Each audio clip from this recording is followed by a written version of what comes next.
আমি মনে করি যে বাংলাদেশের যে সবচেয়ে বড় সংস্কার যদি হয়ে থাকে সেটা হলো একদলীয় বাকশালকে বাতিল করে বহুদলীয় গণতন্ত্র প্রতিষ্ঠা করা এবং বাংলাদেশে গণমাধ্যমকে উন্মুক্ত করে দেওয়া।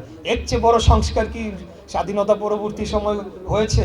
আমার তো মনে হয় না এর চেয়ে বড় কোনো সংস্কার হয়েছে। অতএব আজকে যদি সংস্কারের নাম করে কেউ নির্বাচন বিলম্বিত করার চেষ্টা করে এবং সেটি যদি আমরা জানতে পাই, কারণ আমরা জানি কারা কোথায় মিটিং করছে, কে কোথায় বসছে, সরকারের ভিতরে কোন মহল কোন কুচক্রান্ত লিপ্ত হয়েছে, এটি কিন্তু আমরা সকলেই জানি, কারণ আমাদের রাজনৈতিক পরিমণ্ডলটা খুব বেশি বড় না, এখানে লুকিয়ে রাখা যায় না।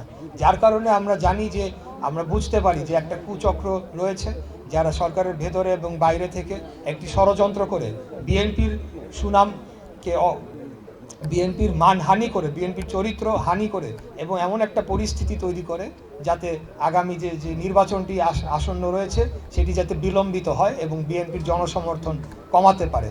তো সেই কারণেই আমরা বারে বারে নির্বাচনের কথা বলি। আমরা যখন নির্বাচনের কথা বলি তার মানে এই না যে আমরা সংস্কার চাই না।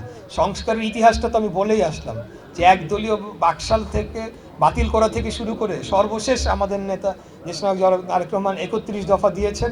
আর হাসিনা পালিয়ে যাওয়ার আরও 1.5 বছর আগে যখন কেউ চিন্তাই করে নাই সংস্কারের ব্যাপারে, তখনই কিন্তু বিএনপি একটি বারে বারে রাষ্ট্র ক্ষমতায় যাওয়া অত্যন্ত দূরদর্শী সম্পন্ন অভিজ্ঞ রাজনৈতিক দল দেখেই রাষ্ট্রের প্রয়োজনে এই 31 দফা উপলব্ধি করতে পেরেছে এবং সেটিকে ঘোষণা করেছে। অতএব আমাদেরকেও সেটি স্পষ্টভাবে জনগণকে বোঝাতে হবে যে অবশ্যই আমরাও সংস্কারের পক্ষে, আমরাই সংস্কারের প্রস্তাবনা আগে দিয়েছি এবং সংস্কার যদি বাস্তবায়ন করতে হয় তাহলে বিএনপির দ্বারাই একমাত্র এটিকে সফলভাবে সম্পন্ন করা সম্ভব বলে আমরা দেখতে পাচ্ছি। কারণ একটি সংস্কারকে যদি দীর্ঘস্থায়ীভাবে এটিকে প্রতিষ্ঠা করতে হয় তাহলে একটি সরাসরি জনগণের ভোটে নির্বাচিত সংসদ ছাড়া এটি কোনোভাবে স্থায়িত্ব পাবে না। এটা এবং এখন যে সকল সংস্কার বর্তমানে অন্তর্বর্তীকালীন সংস্কার করবে সেটি কিন্তু পরবর্তী সংসদকে এসে সেটিকে র্যাটিফাই করতে হবে, সেটিকে স্থায়ী করতে হবে।